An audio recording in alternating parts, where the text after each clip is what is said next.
Good morning. Happy fall, everyone. And I think this is our 2-year anniversary of Like a Boss. So we started this all 2 years ago. So for those of you who have been to every single one, there are donuts for you in the back. So thank you. And Shawn, welcome. We're so excited. He has the distinction of closest leader to the Portland House of Music, because it was a harrowing commute over here from One Monument Square. Yeah, I hope you used the crosswalk. I did. Yeah, which was great. I got hit by a crane over there, but I made it. Well, that's certainly a sign of the times, right? All of the activity down here. So before we get started and talk about you, why don't you give the audience just kind of an overview of BlueTarp? Sure. So what BlueTarp does is we provide customized B2B trade credit programs for our partners. And so what does that mean? So our partners can be anybody who sells to other business customers. So suppliers and merchants who sell their products and their services to other businesses. And so this could be anyone from the lumberyard on Main Street, USA, all the way to Staples, who is one of our customers. So lumberyard selling to contractors and builders. We could have 300 or 400 of their customers on our program. And then at Staples, we have 60,000 Staples customers on our program.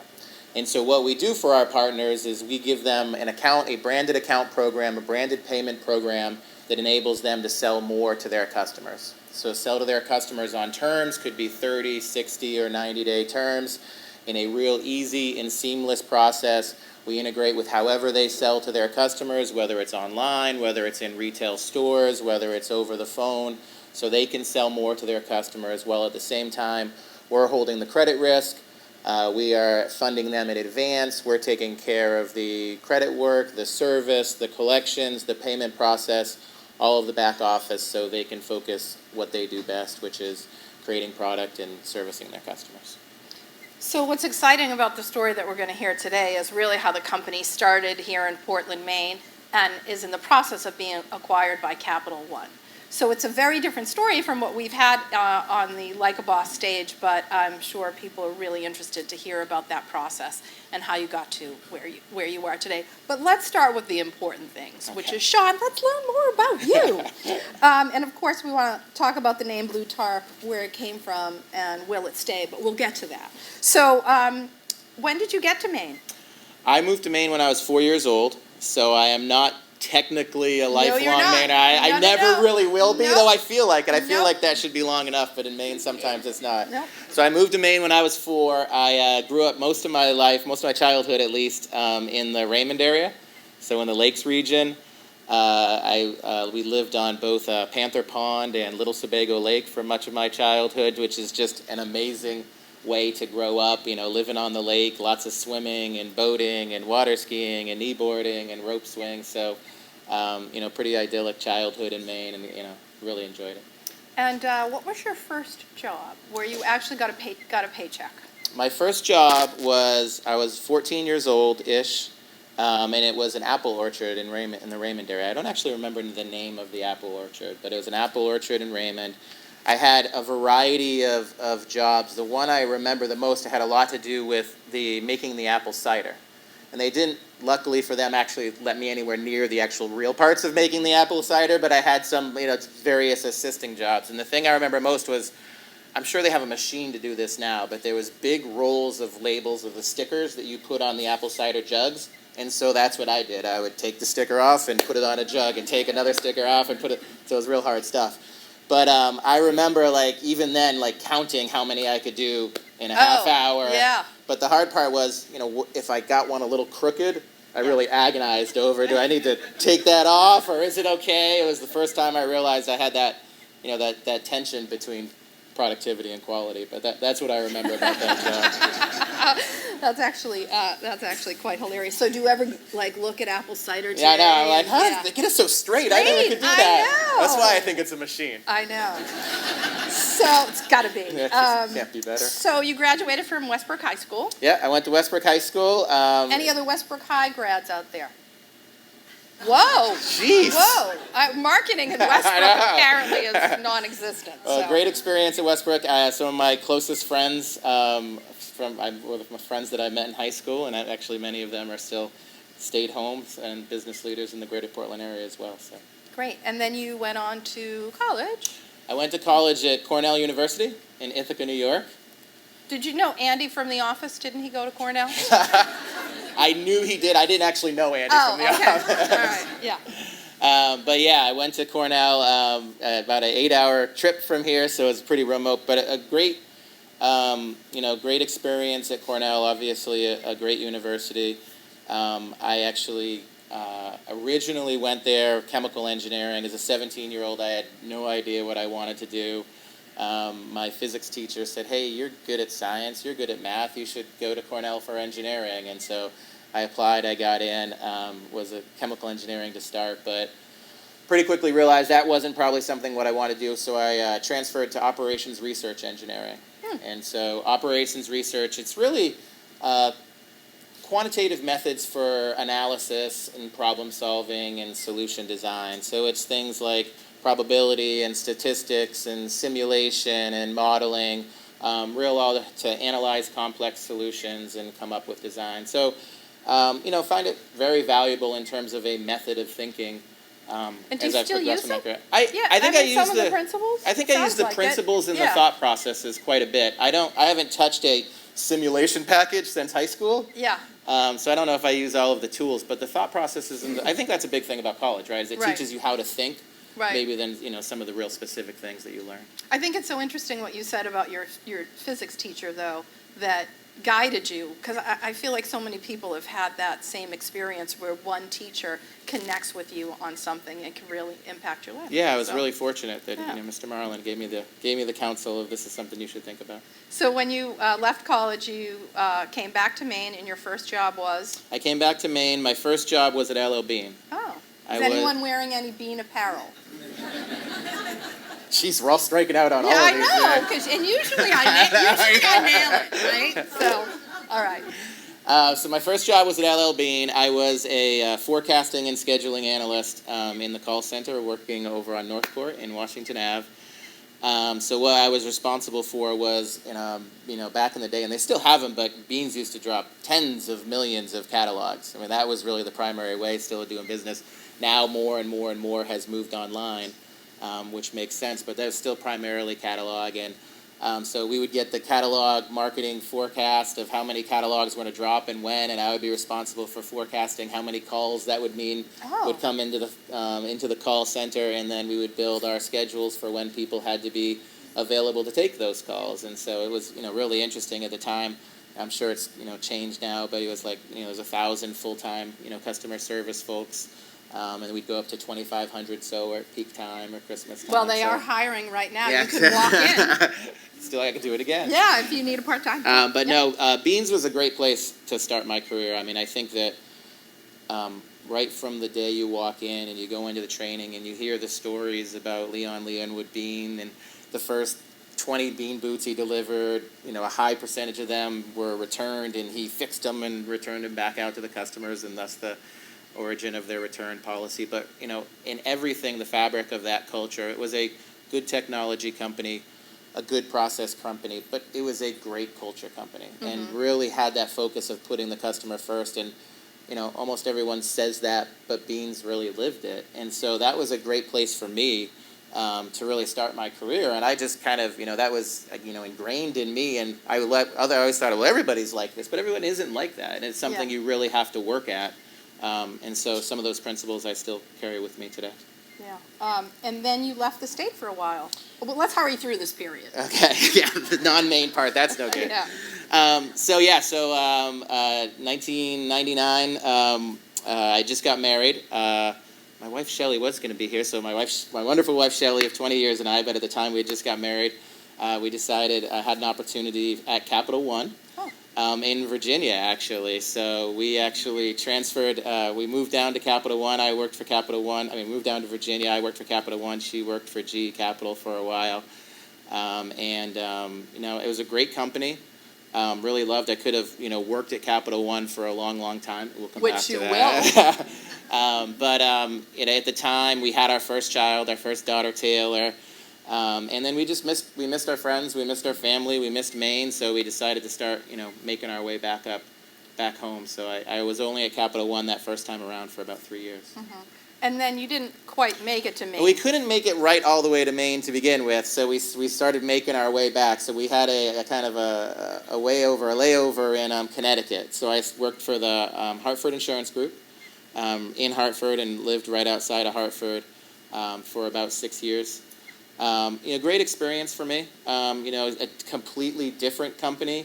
Kind of an older, long-term insurance company, a little more staid, a little more conservative, but really taught me a lot about kind of, making the right decisions and how to look at things, and had an opportunity for the first time to lead a large operational group. I had, 3 sites, an operational group over 300 employees, so it was a good opportunity for me. So it seems like along the way you picked up something at every one of your jobs that you still use today, going all the way back to the apple orchard, yeah, right? no, that's that's absolutely true. I mean, at Beans, it really was put the customer first. At Capital One, one of the biggest things that I took from Capital One is, measure everything.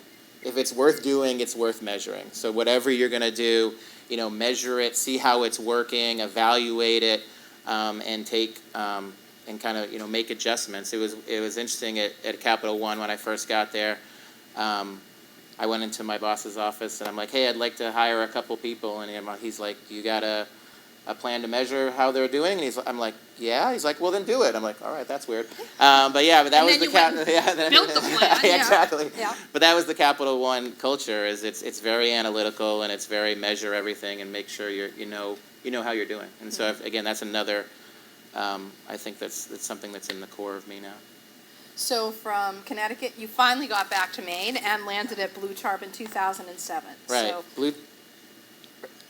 yeah. BlueTarp in 2007. We knew eventually we wanted to get back home, but we weren't actively looking yet. But a recruiter kind of reached out about new opportunity with a growing company in Maine. It was different for me. So I was primarily a big company guy before then. Beans kind of operates in a little bit more of a familial culture, but is still a big company. But BlueTarp was the first smaller company for me. So a different feel. When I got to BlueTarp, we were only about 40 employees. Right. But I've really enjoyed it. I've really truly enjoyed the ability to move quickly and make decisions and kind of change direction and get things done very quickly. So it's been a great experience. And so now the company's 160? We're about 180 now. Yeah. 180, oh, wow. yeah. We're 180. There's over 160 here in Portland. So we have some individuals, kind of mostly sales folks, that are kind of scattered around the country, but over 160 here in Portland, and we'll soon be looking to break that 200 mark. So tell us just a little bit about the history, because it was around for maybe 10 years before you stepped in with 40 people? So BlueTarp was founded in 1998. It was founded by an individual named Brian Rigney. So Brian Rigney, many of you may know, he's another individual from the Portland area. Credit and thanks to Brian Rigney. He actually had decided to leave the company before I joined. But I know Brian and want to give him credit for the idea that's now led to this great Maine company. Brian actually, it was my understanding, is his business school project. So he had a business school project, and he looked at the success of Wright Express. He looked at the success of WEX and said, what they are doing in the fuel industry, I think that, hey, maybe there's a similar opportunity in the building supply industry. Mm-hmm. And so that's the basis of what he started the company on, is kind of modeled a little bit after Wright Express, after WEX, and said, let's do the same thing in building supply. And who came up with the BlueTarp name? And do we have complimentary BlueTarps for all the guests? Actually, they're on their way. They might actually go grab one from the crane over there. Yeah, right. So the BlueTarp name, so I hope Brian doesn't take, I'm sure Brian won't take offense to this. The original name of the company, my understanding, was Information Tools. Not something that really rolls. Yeah, exactly. We're going to let those go. Rolls off the tongue. So I think they relatively quickly decided to rename the company. Got some marketing help and came up with BlueTarp. And so the original tagline of BlueTarp was, BlueTarp, we've got you covered. So it's kind of, again, remember, it was a building supply company it started, and then we've got you covered from a financial perspective. So that was really the genesis. It's interesting. there's a lot of companies with unique names out there, right? And I think a lot of it is over time you build that association and it just makes sense. And but that was the origination of BlueTarp. And so who's your competition? Yeah, so that's a great question. You told me I could say that as much as I want. I did not tell you to say that. I did not. You didn't tell me to say it. You told me I could say it. So as I said, we started out in the building supply space. So in the building supply space, our target was mostly kind of those small to mid-sized dealers. So dealers selling, $5 million to $50 million to their business customers. And in most cases, they didn't have someone else that was handling their credit program. They were, for the most part, handling it themselves. So they were, in effect, not only running a business, but also acting as the bank for their customers. And so in those cases, and still even today, a lot of the cases, our competition is that in-house program. It's that company who is selling to customers themselves. They are extending credit to their customers. They are taking the risk of their customers not paying them. They are funding their receivables themselves. They have credit collections and service folks in their back office.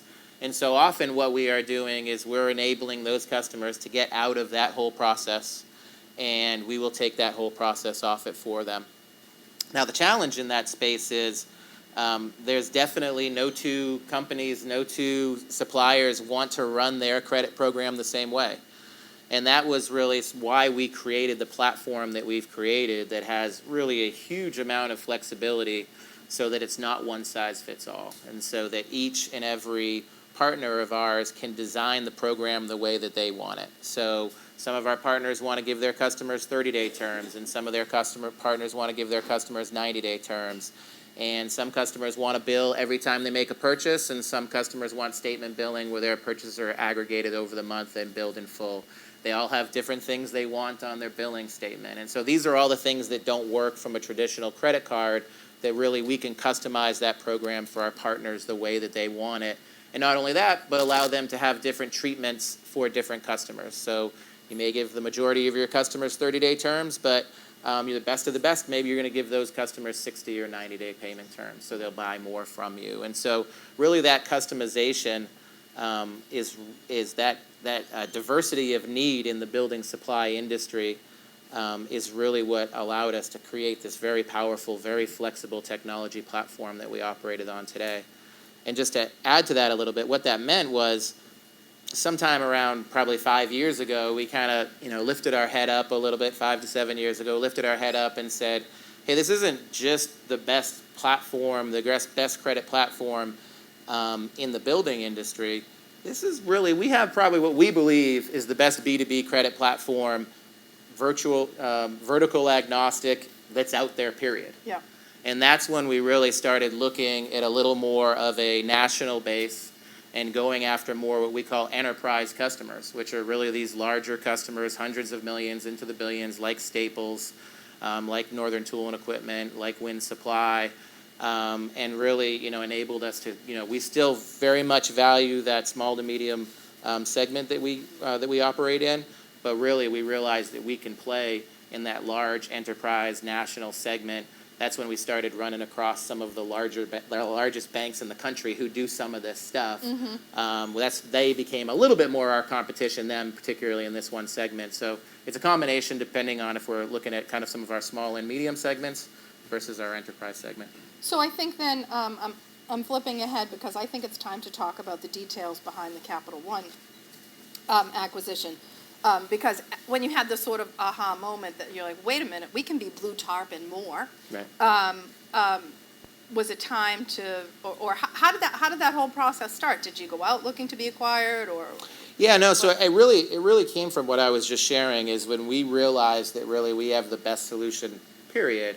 And we started going out and kind of talking to enterprise companies and really, nationally, some of these larger companies. We truly believed, and we got, I think there was agreement that we had a great solution. The hard part, though, is you are a small company in Maine without a ton of brand recognition. And so actually that selling process is finding customers, partners, and getting in the door became one of our larger challenges. And so the distribution really became one of our larger challenges. And so what we did is that we looked to find partnerships. And so in some way, I just mentioned some of these large national banks were becoming our competitors, but there was also a potential for partnership there. And so we were going out and having some of these conversations of, hey, you have, great consumer programs out there. Do you have customers who are also looking for a B2B program? And potentially we can partner, be great brand recognition if we're partnered with some of these big names, as well as, a great distribution channel. And so that's really where it started. But what it turned into with some of these conversations is, hey, this might work well as a partnership, but it probably works best if we become one company. Mm-hmm. And so that's where the Capital One conversation started, is we were kind of, evaluating some potential partnership opportunities, but then it became, hey, this might make more sense if BlueTarp became part of Capital One. And was it a long process? It was a long process, actually. It was, again, we'd been talking to Capital One and some other of the larger financial institutions for a couple of years, but once we got serious, potentially talking about an acquisition, it was probably still a 9-month process, in terms of, talking about what would make sense, and then we have to obviously do our due diligence to make sure is this really the best path for us, and our responsibility to our owners. But as well, Capital One had a ton of due diligence on BlueTarp to make sure that this is something that makes sense for them. They're a federally regulated bank. They got to make sure that they know what they're walking into.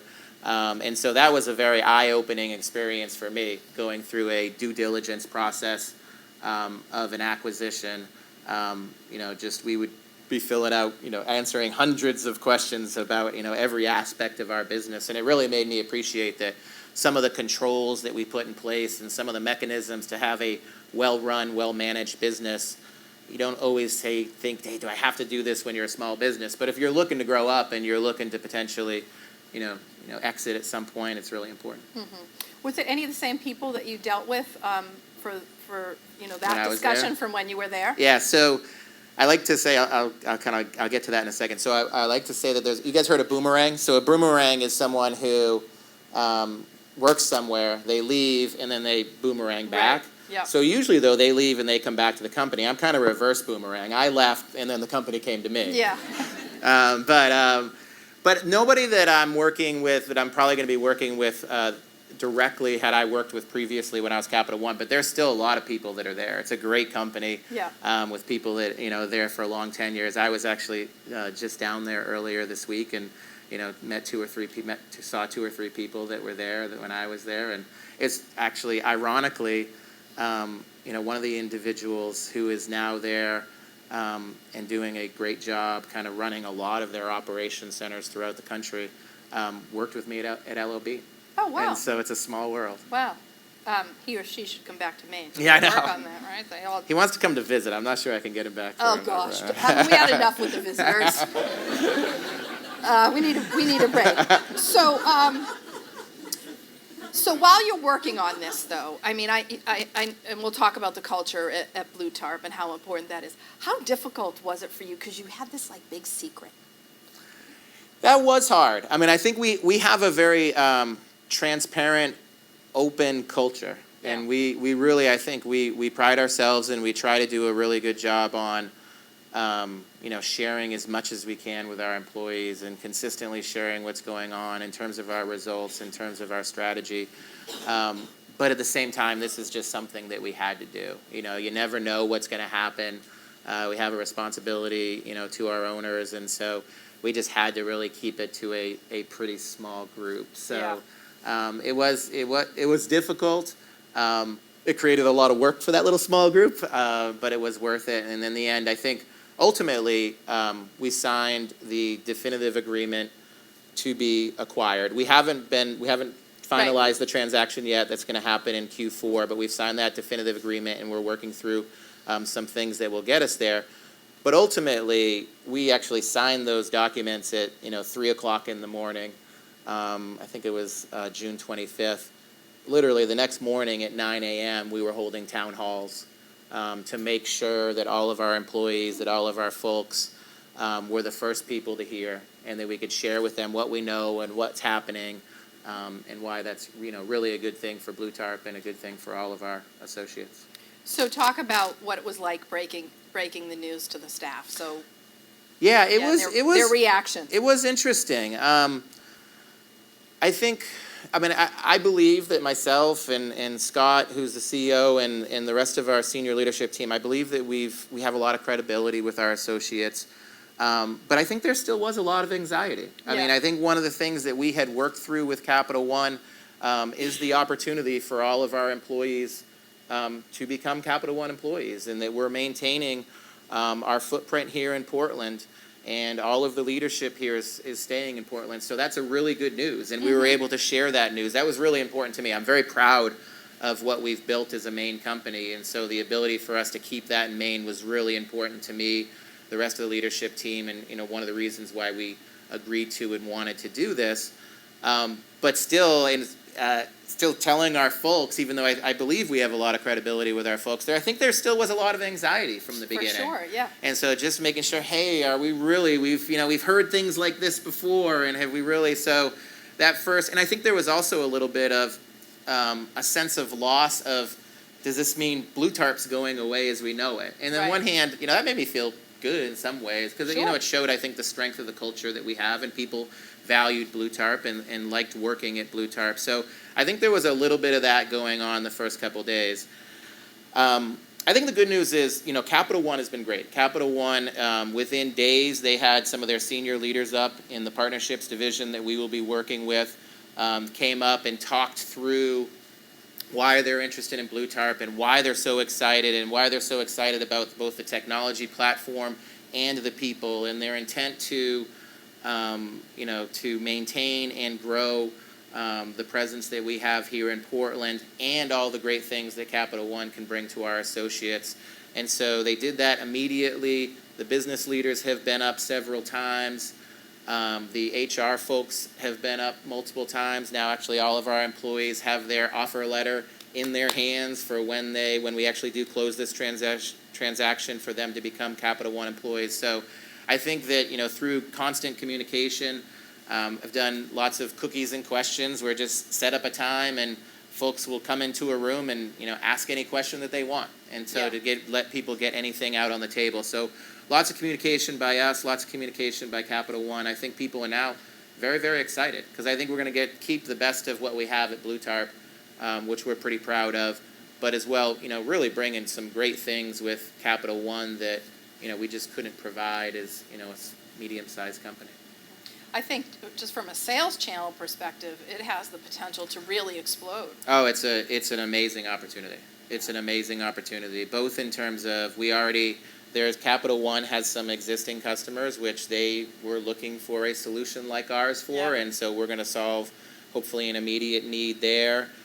This allows us to both have a very, together, their products, our products, have a very powerful offering, go out to win some new customers.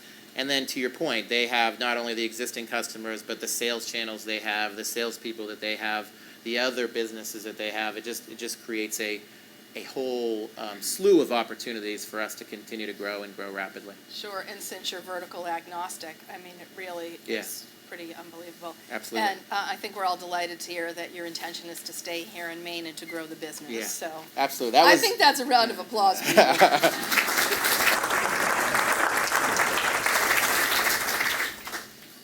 So, and I think, so let's go back and talk about the company culture, because what you said is that you've worked so hard to build the culture at BlueTarp that when you gave them this news, you have this credibility. It was kind of built on your core values, the way that you communicated it and made people feel comfortable about it. So you've got 5 core company values at BlueTarp, so talk about what they are and how they look every day in the office. Yep. So the core values of BlueTarp, first one is put the customer first. And so again, as I talked about earlier, again, this is, again, you'll see this in most every company, and a lot of companies do it well, but not everybody does it well. And I think that what we've tried to make sure that we live it every day. And from the first day that people come in training, a big part of that training, it's less about here's the system that you have to use, and it's more about how we think about customers. Particularly in our business, we are taking care of our clients' customers. Right. And it's our clients' best customers. It's their business customers. And business customers are generally their repeat customers that buy the most from them.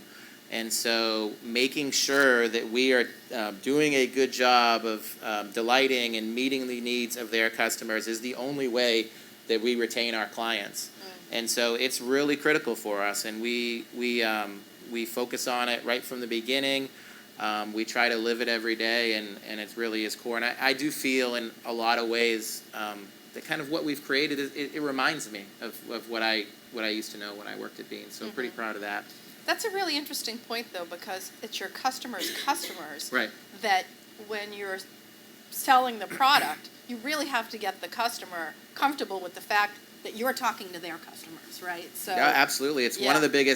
the biggest hurdles sometimes when we're selling our product is how are you going to take care of our customers? Right. And so one of the greatest things that we can do is if we can get a prospect to come up here to Portland.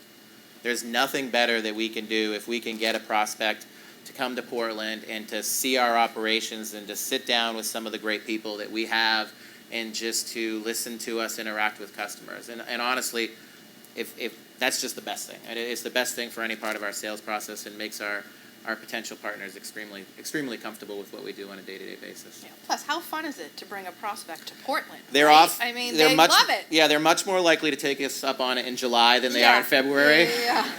Yeah. And the lobsters are flowing and the sun is shining, but we get a lot of visitors. All right, so that's one That's out of five. There we go. So the next two I'll kind of lump together, which is be bold and be empowered. And so I put those together, and I think that really is a message to our folks. If we are a financial services company, we do have rules, we do have regulation and things that we have to do. But we really do want to tell people to, hey, use your creativity, use your innovation, and really do what is necessary to take care of the customer. And we want you to do it. We trust you. We have great people. We want you to kind of, think and figure out what's best for the customer and go do it. I used to coach with a friend of mine, and we would tell our girls when we're coaching basketball, don't be a robot. So what that meant is if we had a set play and the defense figured it out, don't just keep doing it. It's not going to work. Do something else. Be creative, be innovative. And in some ways, I think this is a little bit like that. We want our folks we have great people. We've hired great people. We want them to feel empowered within the guidelines that we have to live to do what is necessary to take care of the company and to take care of the customer. Great. Fourth one? Yep. Fourth one is take pride. And so this is just what we're talking. Take pride in just what it sounds like. Take pride in what you do. We have high expectations for our company. We have high expectations for our associates, and we want them to have high expectations for themselves. And so that's just what that's all about, is let's really set the bar high for each other. Let's support each other, and let's get there.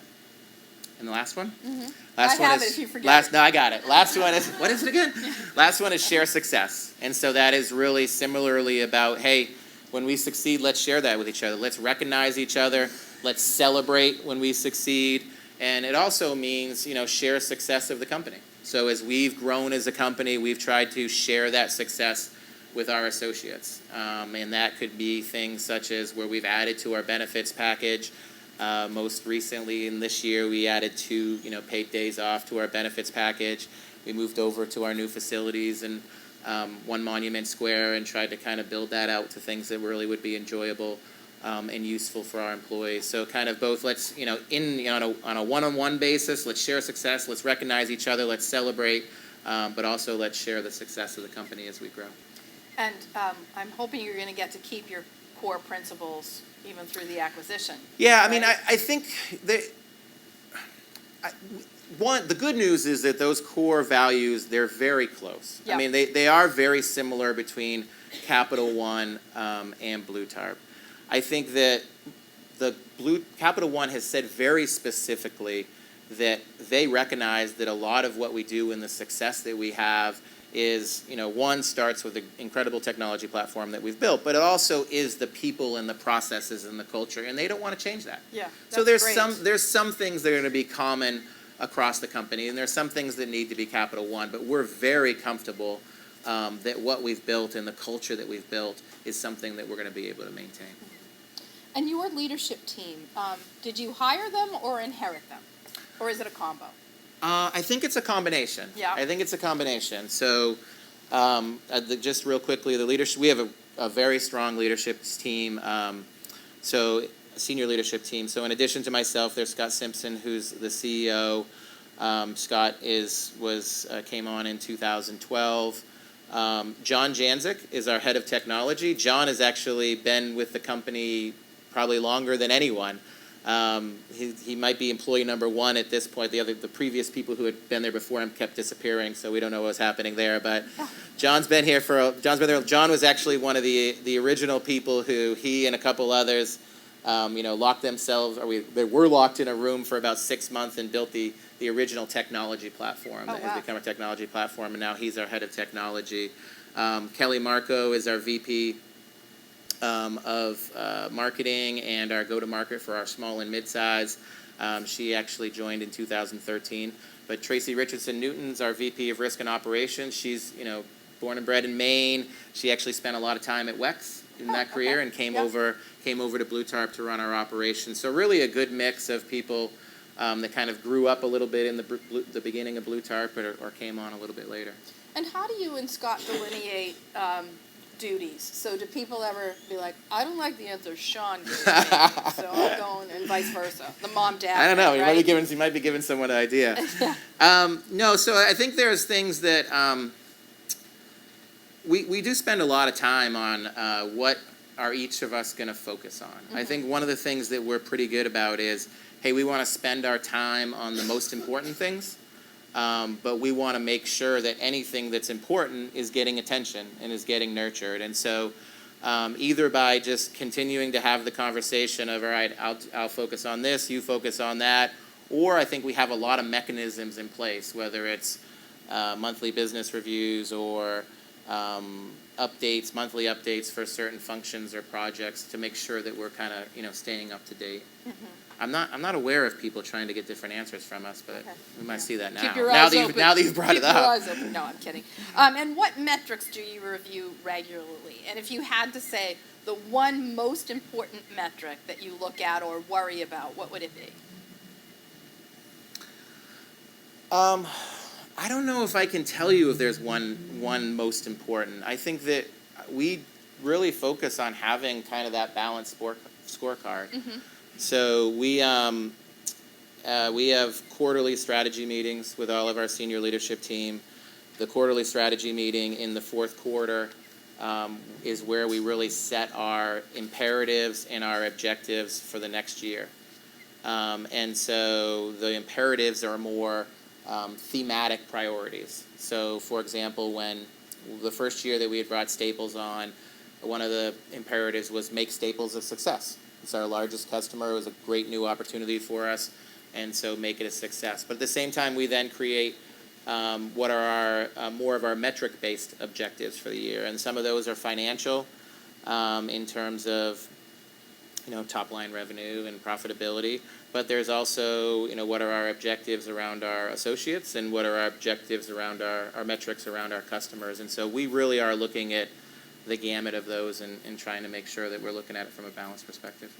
And your team meets how often? The leadership team meets how often? Yeah, so the senior leadership team, as I said, we have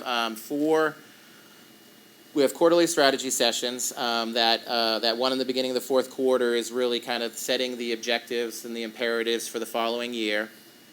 The other 3 quarterly strategy sessions, and these strategy sessions are depending what we think we have on our plate, anywhere from 1 to 2.5 days. So they're pretty significant time commitment, and so we're really kind of monitoring that strategy. Still makes sense.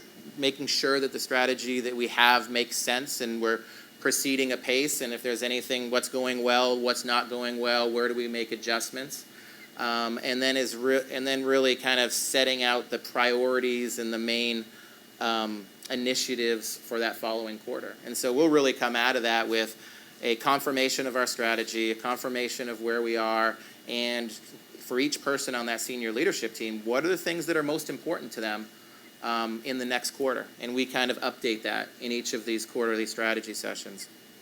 And then we will We have weekly meetings with the senior leadership team in which we're just doing check-ins. And these are, check-ins on anything that could be an imperative or a corporate objective. It could be just something that's important that's going on with the business. So quarterly strategy sessions really keep us on track. Check-ins for kind of those micro adjustments on a weekly basis. And we also have our monthly business review.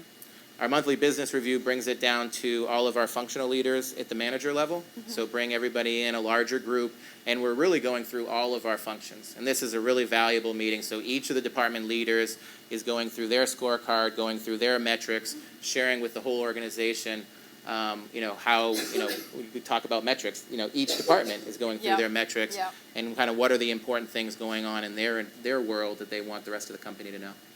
So Maine, you talked about it's great to bring prospects here, but from a workforce perspective, we all read in the press Herald about how tight the workforce is and how difficult it is.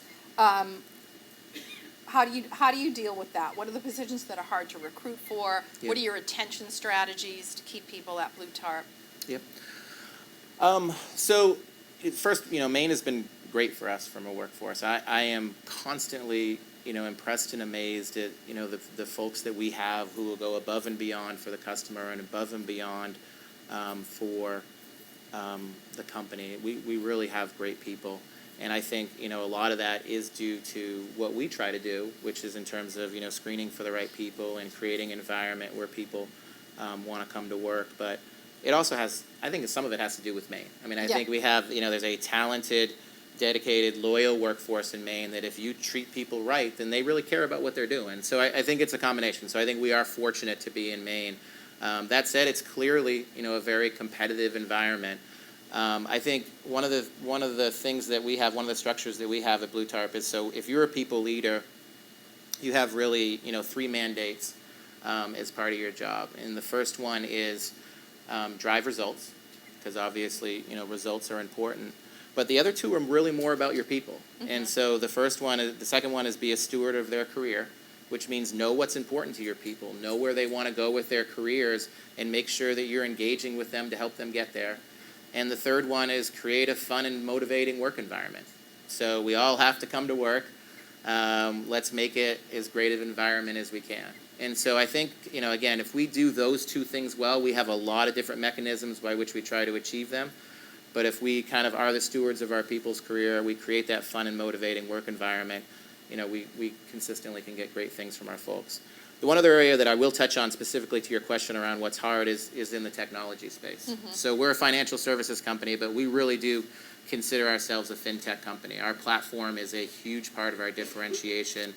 Our technology team here in Portland has completely built our platform. It's a proprietary platform completely built by us. We innovate on it. We kind of incrementally improve it on a constant basis, and it's a core part of what we do. So having those technology people and having that technology talent is critical. On the one hand, I don't think people outside of the Maine area, the Portland area, really understand that Portland is a pretty good technology hub. Yeah. It really is. There's a lot of technology companies. There's some big, great technology companies in the IDEXs and the WEXs of the world, but there's a lot of small, mid-sized companies that are really good technology companies. So there is a lot of talent in the area. We actually also been able to pull some people from Boston who are ready to go to where the way life should be and move to Maine. But there is a lot of competition, and so our John Janzik, who leads our technology team, and his leadership team are really focused on creating that environment specifically to technology, not only kind of being stewards of their careers, but engineers, they want fun, exciting problems to solve. And how do we give them those fun, exciting problems to solve? And they want, systems that they can make sure that they have the time to retire that tech debt so it's easy to work on. So each of our functions and departments, it's a little bit different what's important to our associates, and so we try to customize it that way. But for IT specifically, for developers or whatever, you're both in-state and out-of-state strategies, is that right? For finding people. Yeah, I mean, most of our folks come from this area. Oh, okay. But we will recruit, externally when we can find folks who are interested in coming here. Great. All right, we're getting ready for questions. We have a microphone right in the center. If people want to pop up and ask them, we would love to take some. I'm going to run through a couple of my final questions. I picked this question up from listening to Nancy Marshall's PR Maven podcast. So if there's one thing that you could do, had an opportunity to do over again, what would it be? Geez. You could say nothing. No, I'll You could I'll say give maybe that. not live in Connecticut for 7 years. I know. My wife would agree with that one. There was no ocean and it was still cold. Yeah. She liked Richmond because it was warm, and she liked Maine for everything that Maine is. The one thing I'll say is I will say that something that I have learned that I think I would have valued from learning a little bit sooner, personally. Mm-hmm. And this will surprise probably no one who knows me. I don't like to be wrong. And so... Oh my gosh, me too. Who else? And so, with some people that can manifest in a very negative way in terms of, digging in their heels on their perspective and not letting in others' opinions. With me, I think I was fortunate. That's not as much how it manifested. I want to get to the right answer, and I think I'm pretty collaborative that way. But with me, that manifested in the way of sometimes I would not want to be wrong, so I wouldn't want to make that hard decision. Mm-hmm. And so, I wouldn't want to, I would get stuck in that analysis phase and, what's really the best option. And so I think that, one of, a good leader that I worked for at one point, really, called this out for me and said, hey, listen, sometimes you got to make the leap and you got to decide, which side of the fence you're on and go for it. And so I think that was really helpful for me. And particularly as my career has progressed, I still have the things that I think that I'm, really strong at in terms of the analysis and collaborating with others and getting input. But at some point, when you're a leader, you got to take that leap, and you got to make the hard choice, or you got to make the bold choice. And so, I think that when I look back at parts of my career, I think that if I had adopted that a little bit sooner, there's some things I would have done differently. Because you described your leadership style as followership, is that right? Yeah, I think that's a big thing for me. I think that I really look at leadership in terms of two big questions is, how do you support your people? And then, how do you challenge and motivate your people? And so, I think that the how you support your people is really important for creating that followership in terms of always being there for them, open door policy, helping them to solve problems, making sure they're getting the recognition that they deserve, making sure they're getting the credit for accomplishments that they deserve, knowing what's important to them, not just in this role, but in their career. Those are things that I think have come, relatively easy for me, and I think that are really important for creating that followership. The part that was a little harder for me initially, I think, was how do you challenge and motivate people? Mm-hmm. And so I think it's, really setting that high bar, and how do you set that high bar, and how do you really say, hey, you might think you want to go here, but I really need you to go here. Yeah. And so to me, that's often now a conversation of, tell me how you think this is going. And a lot of people, when you ask that question, people will sometimes say, well, not great. We probably should be doing better. And so sometimes just, asking the question, you'll get the answer you're looking for. But if not, I'll say, no, I think we really need to do better, or we need to do different. So I think as a leader, you need to bring those two things together. You need to, if you're getting feedback from someone, you want that feedback to be, hey, Shawn really pushes me. Shawn really challenges me. Shawn has high expectations. But at the same time, he's always there to support me. I know he wants me to succeed. And I think if you don't have both sides of that, then you're not doing everything right. Mm-hmm. But it sounds like a really great environment to feel supported by your boss, right? Yeah, you have to have both sides, particularly if you're trying to do great things. You really have to have both sides of that. Great. All right, what do we have from the audience? Any questions? Microphone? Oh, well, here we are. Hi, I'm just curious, are you going to keep BlueTarp Maine under the umbrella of Capital One, or will you be kind of folded in? Yeah, that's a great question. We honestly, as you can imagine, right now we're still two separate companies, and so we haven't really tackled that question yet. I think that once the transaction is finalized, we will have to tackle that. We'll be operating as a fully owned subsidiary of Capital One.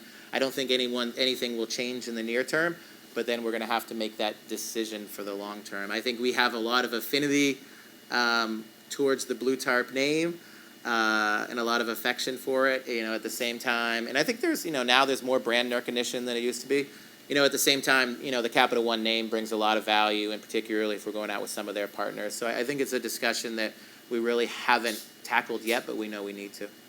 Well, and not to give you marketing advice, but to be vertical agnostic, it's not, I don't know how much it extends, right? We've got you covered doesn't extend everywhere. No, the BlueTarp, Yeah, no. right, for other industries. Right. No, but, I but we agree. support you whatever way. All right, I whatever appreciate way it. It goes. Have you met Jennifer Garner, and is she coming to Maine? That is maybe the most popular question Really? the Capital One has I got. can't believe it took me that long to ask it. Our employees have asked it when the Capital One Yeah. folks have come. Yeah, if you could Some bring people her. want Samuel Jackson. Some people want Jennifer Garner. Oh. Let's Not that many people want Charles Barkley, but Yeah. Let's bring them both. yeah, bring them all. Let's bring them both. Yeah, we'll do it. We'll do it upright. Passions outside of work? Passions outside of work. Yeah, so as I said, a big passion of mine is obviously my family, my wife of 20 years, my 3 daughters. We've lived in Maine for most of our lives. I was a big skier when I was young, so I still like to ski. 2 of my daughters play basketball, so we don't get to ski as much as we used to. But one of the big, main things for me is we actually now have a little place on Little Sebago Lake. And so we spend a lot of time there in the summer on the beach and on the boat.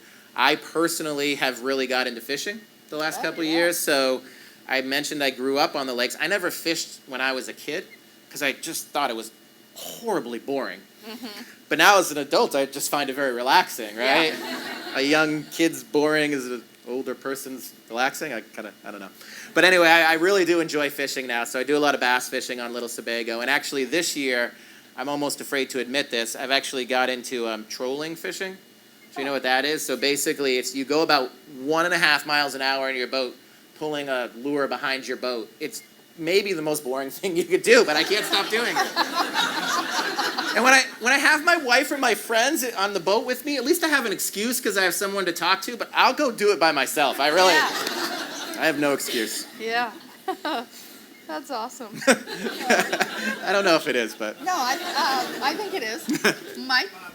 I may not understand your business model completely, but you talked about one of your first values, put the customer first. Yeah. You talked about your customers that you're working with. And I have a sense that, kind of chasing credit and kind of all the terms that go with that isn't always the most positive piece. And how do you square those? Yeah, it's actually a great point. So we are extending credit. We're basically lending. We're lending to our end customers. And, eventually we're lending money out. We got to get that money back in. So in terms of our service department, and Doug Smith is here today who runs our customer service department, and our collections department, which is run by Teresa Guzzi, that can be a challenge. And so we work really hard to find that balance between, hey, it's a customer relationship business, and versus eventually that money's got to come back in the door. And so when we're reaching out, for example, on collections calls, and those first calls are, hey, this is Shawn from BlueTarp. Just noticed that we haven't received your payment yet. Just want to make sure that you have everything you need to make that payment. So it's much more service oriented. It's much more problem resolution oriented. Let's assume good intent and solve the problem and get things back in the door. Eventually, if we get to a later stage, then we got to be a little bit more firm. But I think as long as we take the right approach in solving the problem, for the 99% of the time that we're going to get paid, our clients, the suppliers, they recognize that, and they recognize that there's a time when we got to get a little bit more serious. Good question. Okay. Did we cover everything? Oh. So you mentioned that you're in the fintech industry, which is a very challenging or growing and competitive space. What are you guys doing to continue to innovate to grow your competitive moat within your first mover advantage? Yeah. So as I said, one of the really great advantages is that we are completely self-built proprietary technology platform, so that we own it, we can innovate on it. we've really focused over the years of, I shared with you that, one of the big things we do is provide the customized programs. And so we've really focused over the years on creating the ability so that when we have a new customer, we're not building something new every time. We have the levers and the dials and the knobs, excuse me, and that we can kind of really configure. So the vast majority of what we do for our customers is configuration. But particularly with our enterprise customers, 80 to 90% we can handle with configuration, but there's always that 10 to 20% of a new capability that they want or a new feature that they want. And so again, because it's our platform, because we have a great technology team, we have the ability to create those new features. And once we create those new features for the first customer, then they become a standard part of our offering for the next customer. And we build them in a way that there's different flavors of that new feature and in a new dial. And so that's a big way that we do it, is that it's a lot of input from our existing customers as to what features and what updates would they want, as well as prospects and bringing new customers on and what do we need to add them as a customer. Now again, with Capital One, I think there's a whole new breadth of opportunities in terms of even looking at, not just different variations of the product or products that we have, but do we even want to look at, leveraging our platform for whole new products, lending products. Right. Oh, we'll start here and then go to George. Kind of a two-part question. One, what do you guys do in an effort to boost diversity within the organization? And the second one is, what does sustainability look like for it? The second one was sustainability. What does that look like? Obviously, more of tech versus having that supply chain. What does that look like? Yeah. So again, in terms of the diversity, it is part of kind of our hiring is that we are looking to always increase our diversity. And again, it's just something that is part of the hiring. We're looking to hire good people. We're looking to get out there in the market as many different ways as we can. Our recruiting is still, relatively informal, relatively small base, but it's something that is one of the things that we're looking and we're evaluating. Are we continuing to move in the right direction? And in terms of sustainability, I think it's something that we have an opportunity. As a company that's been moving fast and a really small to medium company, we haven't focused as much on it. Now, the good news, I think, on both of those questions is Capital One is really good at both of those and really focused on both of those. So I'm excited to bring some of the things that Capital One has in those spaces. George, and this will be our last question. Yes. You're in the credit business, customer service business. You're also in the data business. It seems to me, you talk about, you've got data, you've seen how people pay. What are you doing with artificial intelligence, predictive analytics, that kind of stuff? Yeah, that's a great question. So I think we're probably in the, the early to medium stages of some of those things. And so, we have some head start into that in things like we have models that will tell, well, obviously there's credit models that tell you, what are the likelihood of customers going to pay. We pull data from customer bureaus, we pull our own information in, and that will dictate whether we approve people and how much we can give them. But we're also looking at things like what are customers' payment behaviors and how have they paid us in the past now that they're a customer, and that will dictate some of our collection strategies. It will dictate, hey, when do we reach out to someone? Someone who always pays us a little bit late but consistently pays us, we might not reach out to just because they go past due next month. And so we're going to save ourselves the effort of doing that. Versus someone who always pays like clockwork, but now they're 60 days late. That's something that will set off alarm bells. So we're really more and more looking at those velocity checks and that data to help us make better decisions operationally of how we run our operation. Great question. Well, Shawn, thank you for being here. Thank you for having me.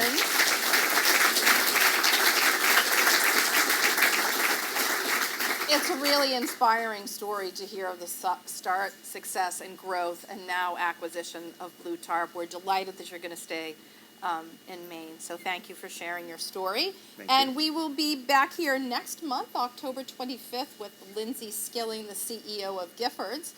And we'll be asking your favorite ice cream flavor. There'll be a lot of talk about ice cream flavors and probably ice cream for breakfast. So enjoy the weekend and thank you. And thank you to our sponsors.